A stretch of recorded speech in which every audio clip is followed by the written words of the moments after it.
Hey, is this that place that you can get the best fruit in Hawaii? This is us. We used to think it was the best dried fruit in Hawaii, but now the world is telling us that we don't take a day off. So cutting all this fruit seems kind of therapeutic, doesn't it? Oh, very much so. So with all this pineapple, it must take you many hours. Do you think you need some help? And what was that song? I get by with a little help. I get by with a little help from my friends. Welcome back to Katie in the Kitchen. I'm your host, Katie Rafino, and I have here a special guest today. Mike Stewart, aka Uncle Mikey. So what makes your product unique? There's so many different dried fruit companies out there. Welcome back to Katie in the Kitchen. I'm your host, Katie Rafino, and I have here a special guest today. Mike Stewart, aka Uncle Mikey, of Uncle Mikey's Gourmet Dried Hawaiian Fruits. And I met these wonderful people. Katie said you did a show, and I said, hey, you can come take videos of us creating products that go around the world. So here we are. Here we are. Thanks for having us today. Absolutely. So I see you have a bunch of pineapple. Yep. Is pineapple the only fruit that you cut, or there's a variety of different fruits? Oh, I'll suck the life out of anything. Oh, that's funny, but We started with pineapple and banana. Then we branched out to papaya. And then I had an idea to work with guava. The guava is so sour and tart that you have to mix it with other things. So I played with the idea in my head about making a fruit leather. And I played with all different types of combinations of tropical fruit, but I came out with pineapple, apple, banana, and guava. And I make a phenomenal guava fruit leather, like a roll-up. We dry mangoes in season. We dry star fruit. We dry coconut and also make coconut candy that everybody calls coconut crack. My daughter doesn't like that, but that's what people are calling it because they can't stop eating it. We make regular coconut candy, cacao, and espresso. And I open all the coconuts myself. This is labor intense, but it's Labor of love. Labor of love. And the nice thing, nobody wants to work this hard, so I'm not sweating anybody copying us because nobody's going to work this hard. Yeah. And we're just laying pineapples on the tray in an efficient way so that they dry and they separate as they dry. So there's no need for any added contact. So it just comes out of the dehydrator, goes into our sterile tubs there, and then just gets packaged. People ask about why don't we have backstock? We just laugh and go, what is that? It's made to order. Yeah, it's made to order because we can't make enough, and we always run out. So it's always a hectic catch up always, and it's a kind of a good place to be where people like your product and you're in demand that much, right? Yeah. So what makes your product unique? There's so many different dried fruit companies out there. Well, What's up with yours? a lot of them cut corners. A lot of the fruit companies, first of all, like in Hawaii, they'll buy dried fruit from Taiwan, put it in their granola and call it Hawaiian. Not so. I can look at a fruit and tell you what country it came from pretty much at this point. But a lot of companies will just buy their products from the cheapest country they can get it from and slap a Hawaiian name or some kind of misleading label where that makes it look like they're the ones that got the fruit and dried it, but they're just putting a label on it, and Label. private labeling.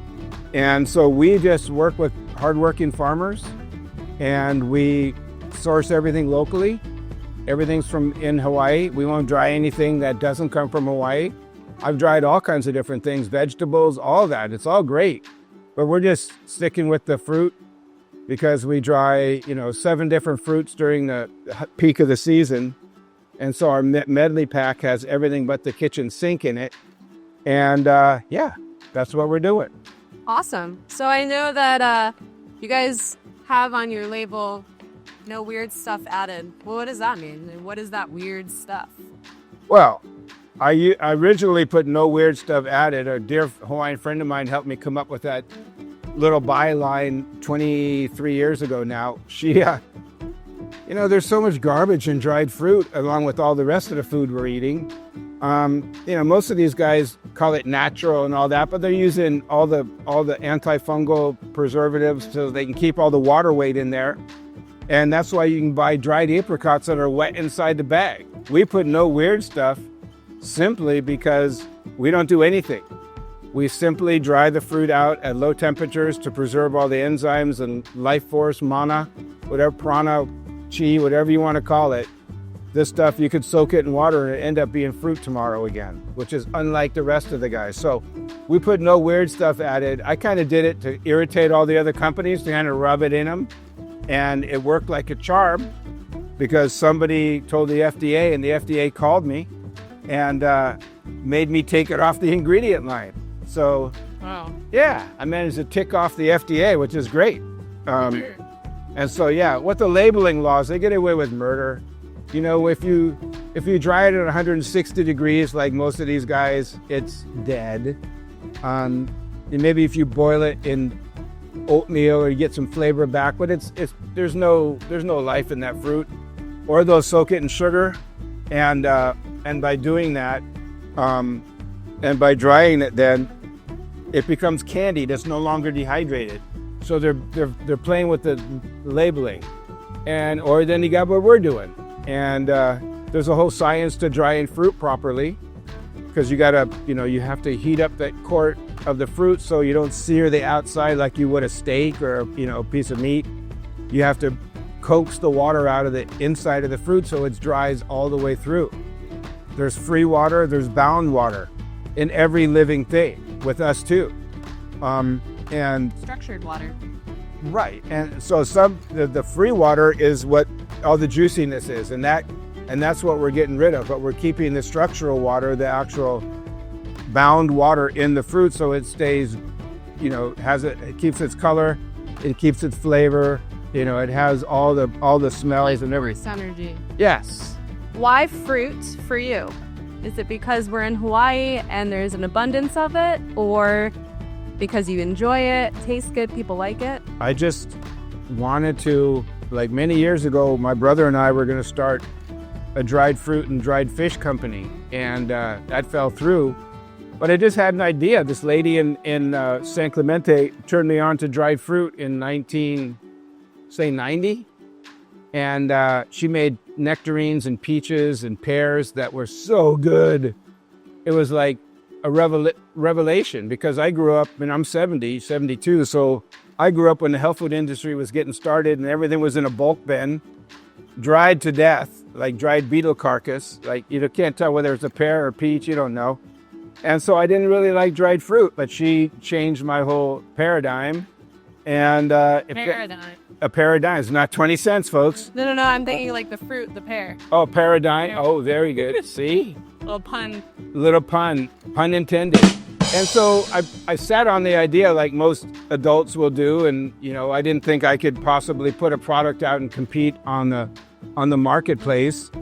And I started working in this kitchen where we're at right now about 25 years ago, helping a buddy of mine make noni juice, and it demystified the whole certified kitchen making a product thing, to the point where I thought that this kid, born in San Francisco to Irish, grandparents and Irish parents, I didn't think I could pull it off, and I decided I could do it. So 24 years ago, I decided to start making dried fruit with my kids. I wanted to work with my children, have a legacy business that would carry on past my time here on this planet, and so far so good. My daughter is operations manager.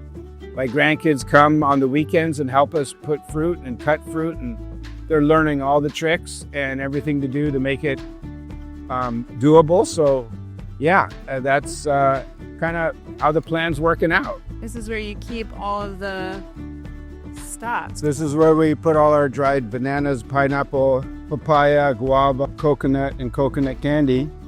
And my daughter packages it up, and this is our medley pack that has everything but the kitchen sink: pineapple, banana, papaya, guava leather, dried coconut.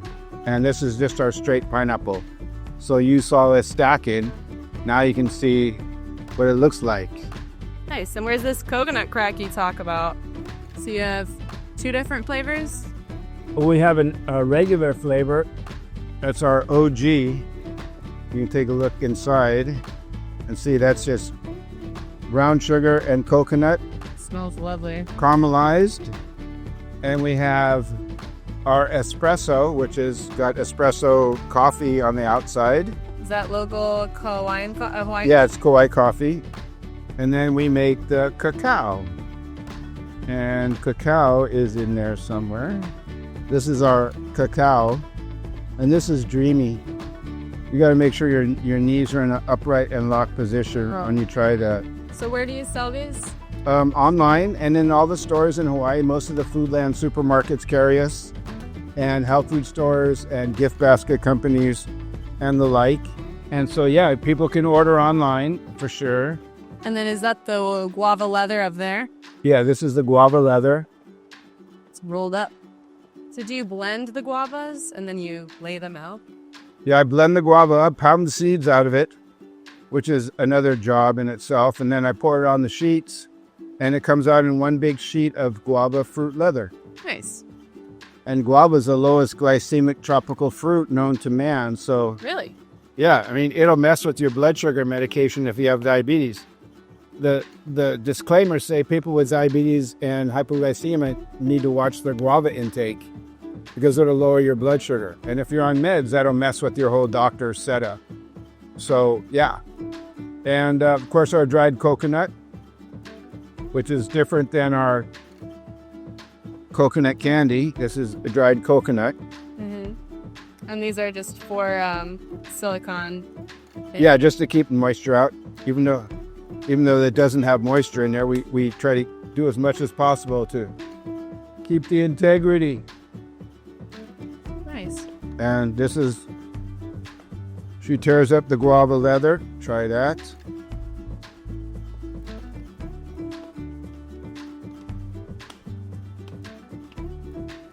Pretty good, huh?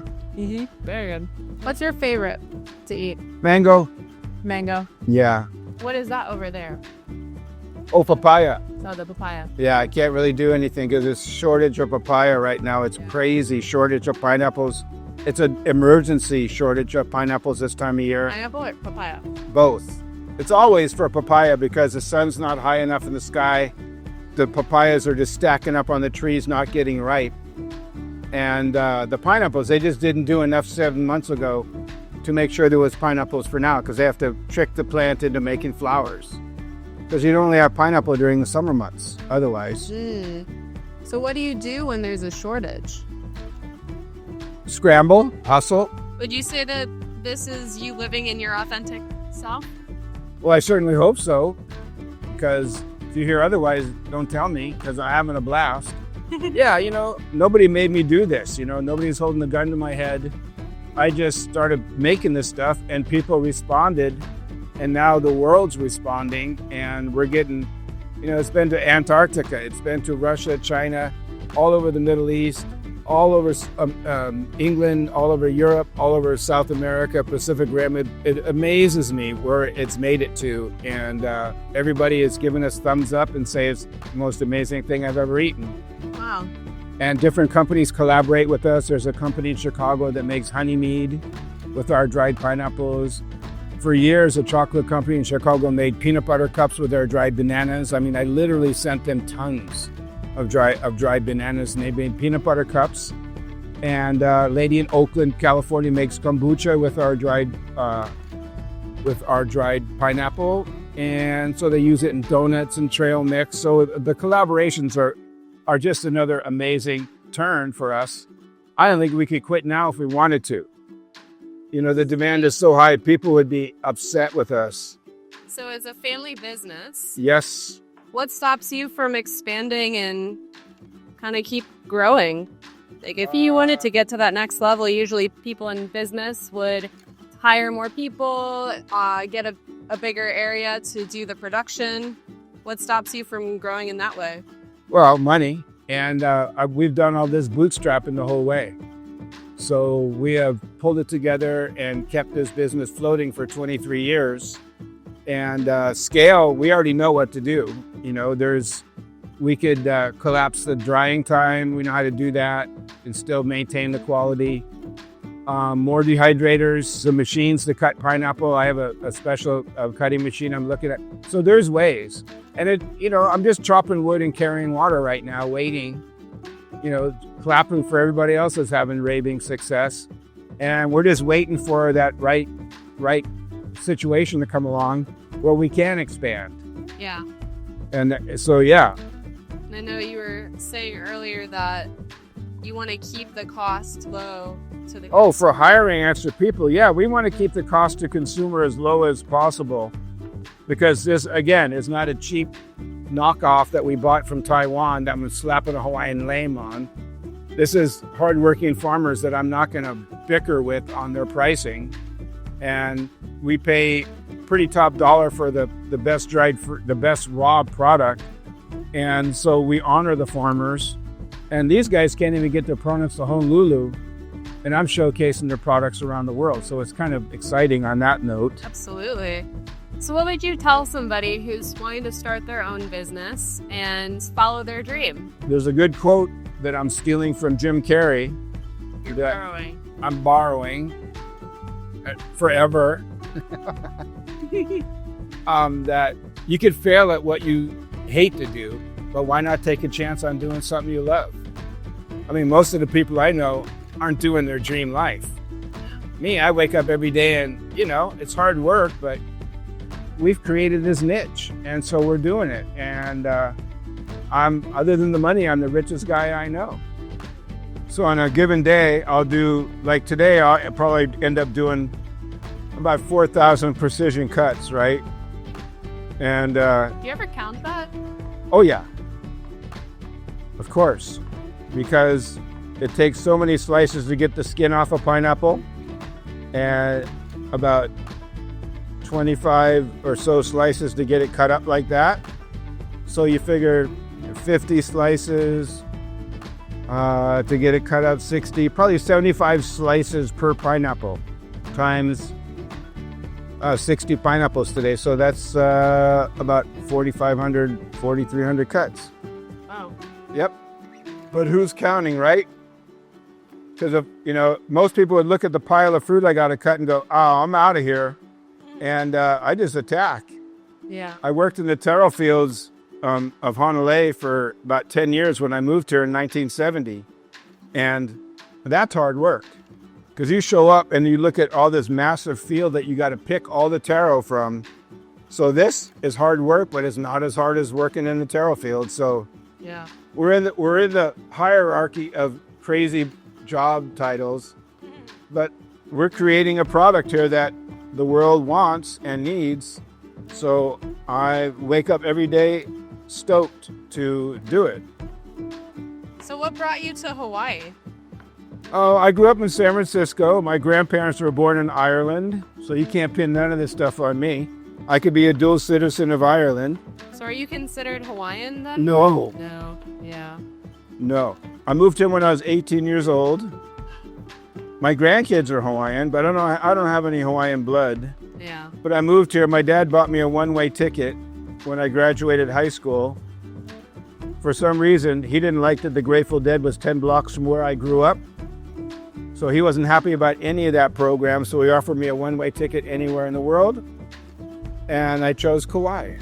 And here I am. Moved here when I was 18 years old. And I think I'm going to stay. Yeah, I mean, I think at this point, you're kind of landlocked. I'm kind of in. I wouldn't want to be away from my grandkids. All my grandkids live on Kauai, all my daughters, everybody, my wife and I, we've married 41 years. Wow. Beautiful home in Princeville. How does she feel about this business? Well, she's a massage therapist, so she knows hard work. Yeah. Because I can play guitar all day and I'm good. My hands won't get sore. But if I do a massage for 5 minutes, I'm screaming in pain. Really? And oh yeah, it's hard work. Yeah. So she's working hard, but she comes from a line of healers. Her father was a very prominent internist, nutritional, really a revolutionary in preventive medicine and nutrition. And so that rubbed off on her. So she does that. She loves it. She knows it keeps me busy and I'm doing what I love. And that's the main thing. So you've been here for a long time. Yes. What do you know about Hawaiian culture that you can share with everybody? For everybody visiting Hawaii, remember, the Hawaiians are the host culture here. I do know that Hawaii was illegally overthrown over 100 years ago, 180 years ago, and it's still a contentious thing because the Hawaiians don't consider this America. So my caution to anybody coming here, just show respect to the native people because they're getting priced out of paradise by all the rich people coming in with money and second homes and third homes and all this craziness. And the Hawaiians got to move to the West Coast or Vegas to get work. And, a lot of Hawaiians, they work in the North Shore, but they have to live somewhere else. And so that, I know a lot about the culture because I play Hawaiian music, and I'm studying Hawaiian language. And I just have a deep respect for the Hawaiian culture because they know how to do it.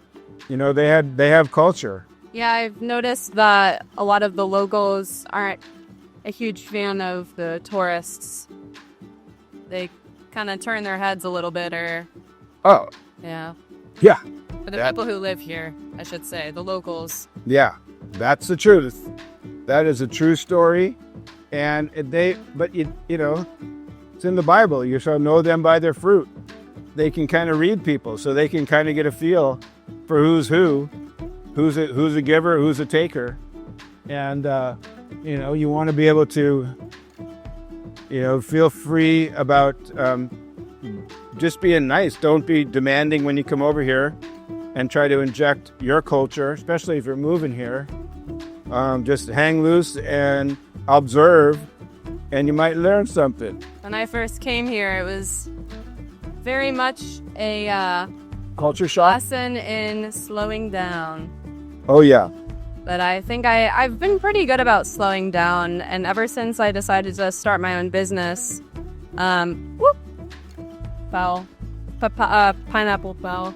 It's okay. Ever since I started my own business and kind of creating my own schedule, I've been able to get up when I want, go to bed when I want, and just kind of make my day. And sure, there's days that are busy, but there's something different about coming here, though, that really intentionally brings you into yourself and brings up a lot of stuck and stored energies that need to be flushed out. So what took you and your business from being somebody who's just wanted to have a dream, wanted to make dried fruit in this place, to being an international success? Just sticking with it, And I think I mentioned earlier that you got two shots. You got ooh or ew. And we wanted to keep our quality up so that everybody was ooh instead of ew, right? Because hard to come back from ew. And so we just tried to keep our quality high and build every one slice at a time. I mean, the health department gave me a pretty good quote one time as they certified me every year for 23 years. He said, "This is pretty cut and dry." I went, "There you go. That's a good one right there." Cut and dry. That is priceless. And that I was asking you if you saw the movie Red One because it was about Santa Claus and The Rock is his elf. Best line in the movie is The Rock going, "Do I look human?" No, you don't actually. But Santa Claus was saying, look you got to see, Santa Claus only sees the child in everybody. Whereas the grumpy 80-year-old, he's just a frustrated 10-year-old that got stunted somewhere along the line. And he's still running the same programs that he's running since he was 10 years old in an 80-year-old body. So we're just grown-up kids is all we are. Yeah, and I keep getting reminded that the key to life and enjoying your life is just to always be in that constant state of play. Play, having fun, and creation. And I listened to a video or read a quote that said, being creative is not a talent. We are creative beings, and it is in creation, we are just merely expressing our authentic self. So. True. That's deep words right there. Yeah. We're it. We're what we've been looking for. That's true. That's what they say about meditation. The only way out is in. Yeah. So that's how. Yeah. And everything that we change on the inside reflects through the external. Exactly. Yeah. That's the whole thing. The world is our interpretation of what we see. there's no reality. That wall isn't solid. It's just a bunch of molecules. This, even though it's hard, is empty space and a bunch of vibrating molecules. Same with this. We're just energy. Yeah. And the universe is packed with molecules between you and me right now. It's packed. That's why Tai Chi is so good about moving energy, because that's what we are. People assume we live in a vacuum, but really, it's full. Everything is packed. You know, there's no energy. Lots of energy, and we are energy. So quit being leaves blowing in the wind. Take a little bit of. You create your reality according to your beliefs, not what you say, but what you really believe. Yeah. And then be in resonance with that. Right. Live your actions out from that place of truth. Really? Truth. Yeah. That everything that happens, it's not what happens to, it's what you do about what happens and your interpretation. Yeah. And it's a constant challenge to not get sucked back in, you know, because those programs want to keep coming back. All the old stuff we bought into. Oh, yeah. All the fears of your parents, all the fears of your grandparents, all the fears of everything. Yeah. We're not supposed to be fearful. We're supposed to be on point. Yeah, and the more you think you've healed yourself, the deeper layer shows up. Oh, yeah. Trust me. I'm 72. I'm still learning. We're all lifelong learners. Absolutely. So, you've been here for a while. You said that you like to perform music. What does Hawaii mean to you? Oh, When you connect to the culture? I can't imagine being anywhere. There's no place I'd rather be. I just love waking up in Honolulu every day and just seeing the mountains and the beauty. And I mean, it's a pretty ideal movie set. I mean, you could ruin your life anywhere. People are proving that on the daily. But why not have a great movie set to live out your movie? And this is it. Yeah, I always say that my life is a movie, and now I started documenting it, and so it actually has become one. Good. Someday, I think it will be. Oh, I'm going to write a book one day. What are you going to write about? My experience, my adventure in Hawaii. Is there a specific story that you would share? Yeah, I mean, I've done lots of, I've been very fortunate to meet some of the most influential Hawaiians, musicians, otherwise, community leaders, activists over my time here. And I've been on all the islands. I just want to write a book on being inspired. I want to call it How to Live in Hawaii for Under $1,000 a Day. Because it's a book on prosperity, and it doesn't mean money in particular. And so I just want to be an inspiration to people that they can be and do anything simply by staying true to themselves. And that's... What does that mean to you, to be your true self? It simply means that, because I meditate, I'm pretty in tune with my programs. And I know that most people... When you say your programs, you mean your like subconscious programs, or everything you heard from everybody since you were born and before. Yeah. We're born as a clean slate.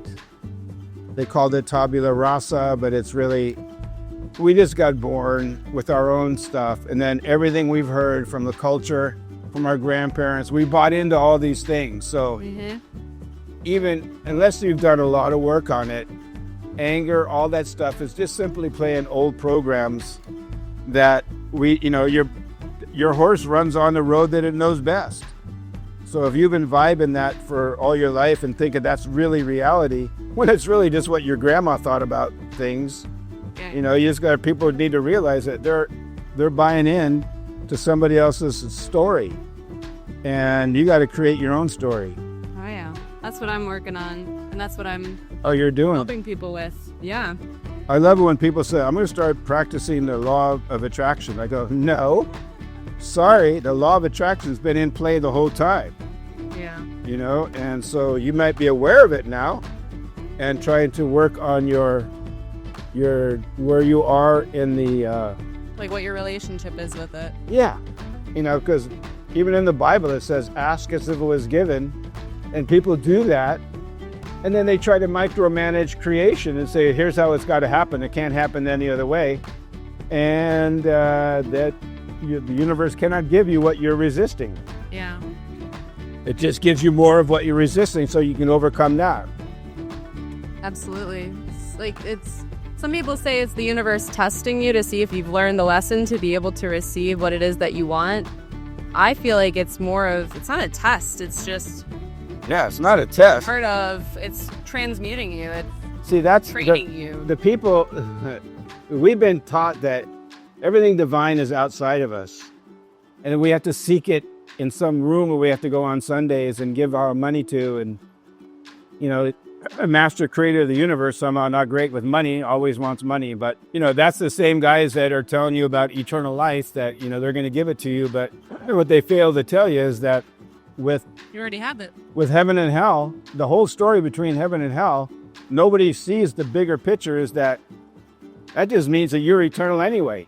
Because you're going to spend eternity as one thing or another. I don't believe in either of those, but I get the fact that they're trying to make you think that they're the arbiters of what's really going to happen to you. And I don't buy that. So, yeah. Were you raised religious or spiritual at all? Well, I was raised Catholic. I studied comparative religions. I've been meditating for quite a while. Done a lot of work on myself because I realized I got more baggage than Joan Collins on Safari, right? So like everybody. And so I've been working on it. And my parents weren't particularly, my mom was Irish Catholic, but she died when I was 12. So yeah, it was another story. That's another book right there, overcoming that. Yeah. And, but yeah, I have a basis in Catholicism, but I'm just studying all religions and trying to get, at it. And I tell people, I jokingly say, I used to be an atheist until I realized I was God. And that shuts a lot of people up. They're going, couldn't escape yourself. Right? Yeah, because if God created you out of God, doesn't that mean that you're God? And not in the egotistic way where you're going to walk on water or whatever, parlor tricks or miracles, whatever, but we're divine, and people need to realize that they are divine. It's hard to imagine some people that I know on this planet are divine, but it is. They're just getting in their own way. Yeah, all paths lead to God, and God is not what we think it is. I'll tell you that much, I know. Yeah. Have you ever had a near-death or near-life experience? Oh, yes. Many. On the island? Yes. It's a death and rebirth portal. Yes, it is. That's what Polahale is named, because it's considered the portal to the next realm. That's where the spirits. But yeah. Wow. Yeah, I've had quite a few near-death experiences. I've had conversations on the other side and came back better for it. And now just try to do as little harm as possible. Yeah. And that's a heart. Very good. Little harm as possible. So they're slippery. Yeah, I've heard that the ocean is very strong here. The waves are very, very strong. And a lot of people have lost their life or been taken in by the water. Oh, yeah. Ocean's not trying to kill you. So what happens? You get in the wrong place, wrong time. It doesn't care who you are. It'll take you. I've been surfing over here 54 years. I've been in some pretty life and death situations surfing. Yeah, it's a dangerous thing. The ocean's somebody else's domain. We're not, we're visitors in the ocean. Oh, yeah. I always talk to the ocean before I go in it. Oh. And I just say, hello, can we play nice today, please? Right? And it says yes or no, and then I know my answer, if I can go in or not. Well, people ask me, are there sharks in Hawaii? I go, well, here's a good test. Taste the water. If it's salty, yeah, there are sharks. And you just have to kind of be aware out in the water because you're in somebody else's zone. And I've swam down the Nepali coast a bunch of times, and that's crazy, but people are challenging it all the time and surfing all the outer reefs. And the ocean has the negative ions. It's pretty tuned. It clears you out, and it's very relaxing, good for your overall chemistry. to get in the ocean because we're 75% ocean water anyway. Yeah. So you got to get in touch with your inner beach then. Oh, yeah. Forget that inner child stuff. Get in touch with your inner beach. Is that hard to do? Oh, no. I've been surfing all my life. So, yeah, I'm in. I'm in touch right now. So tell me a little bit more about the difference between the islands. Everyone's different. Kauai is unique because the mountains are at 5,200 feet where the inversion layer is. So every island has a wet side. The North Shore is usually the wettest spot. The South Shore and West Side are super dry in a pretty droutish condition most of the time. And this is right at the perfect height, our Mount Waialeale. It traps all the trade wind moisture on the eastern side, so heading towards the middle of the island gets an extra 100 inches of rain. So we get 500 inches of rain here. It being the oldest island in this chain of inhabited islands, even though there's over 1,200 islands in the Hawaiian archipelago. These are the people live on these islands, so this is considered Hawaii. And so all the islands are different. All of them have their own overall Hawaii vibe. I have friends on all the islands. I spent a lot of time on all the islands. Got to do a lot of time on Molokai in the 70s, which was an amazing adventure. Getting dropped off by a sailboat and hanging out in the jungle for about 5-6 months. Oh, wow. Oh, yeah, and then hiking through the center of the island. Yeah, that was an adventure. With, what did you have with you? Living off the land. Wow. We brought supplies in, but we built a place. We had running water. We found a spring. True Boy Scout. Oh, yeah. Good job, Katie. So we're putting that in. This is the dehydrator. Yes, this is a dehydrator. This is bananas that I did earlier. Okay. Apple bananas. And this is papaya. Not much today, but I did some papaya. Nice. How long does it sit in there for? It's in the dehydrator for about 20 hours, 21 hours. Oh, wow. At what temperature? I'm running these at 108. Okay. So, yeah. Well, thank you, Uncle Mikey, for having me today in your kitchen. Pleasure. It's been Thank you, Katie. so much fun. It's inspiring me to eat more dried fruit, actually. So I'm usually just eating the whole fruits. But now I'm going to have to definitely snag a bag to take home. Well, as a snack, I mean, you can't beat fresh. But for a snack, and if you're not in Hawaii... Travels well, too. And as someone who's a world traveler like myself, it travels incredibly well. And it's light. Awesome. People ask if you can take it off the island. I said, if somebody stops you at Lihue Airport, it's got to be a family member of mine that wants a free snack, and they're just trying to grab your product from you. But this is our label, Uncle Mikey's. We're on Instagram, we're on Facebook, at Uncle Mikey's. And Put it in the description. Okay, awesome. Yeah. Well, thanks, Katie. So last question for you. Yes. What is one message that you want to share with the world? Well, in these crazy times, we just need to all step back a little bit and realize that everybody's dealing with their own stuff. And that if we could, if you get to the end of a day and you've lifted somebody else up instead of smacking them down, imagine if everybody did that. It could be a brilliant world. Make your brilliant life. Robin Williams said it. Make your life spectacular. I mean, it's our show, so it's up to us. And everybody's sitting on so much inspiration, so much creativity. But we have been beat down by Mother Culture, so rise up, everybody, and take a shot at doing something you love. I did. Well, you've been such an inspiration. I'm sure you'll inspire many people watching this. So if you come to Kauai, or if you're in Hawaii in general, hit up Uncle Mikey and find his dried fruit, or you also ship online, right? Yes. UncleMikey'sDriedFruit.com. All right, perfect. And yeah, thank you so much, Katie. Yes. Bye, everyone. Aloha. Aloha!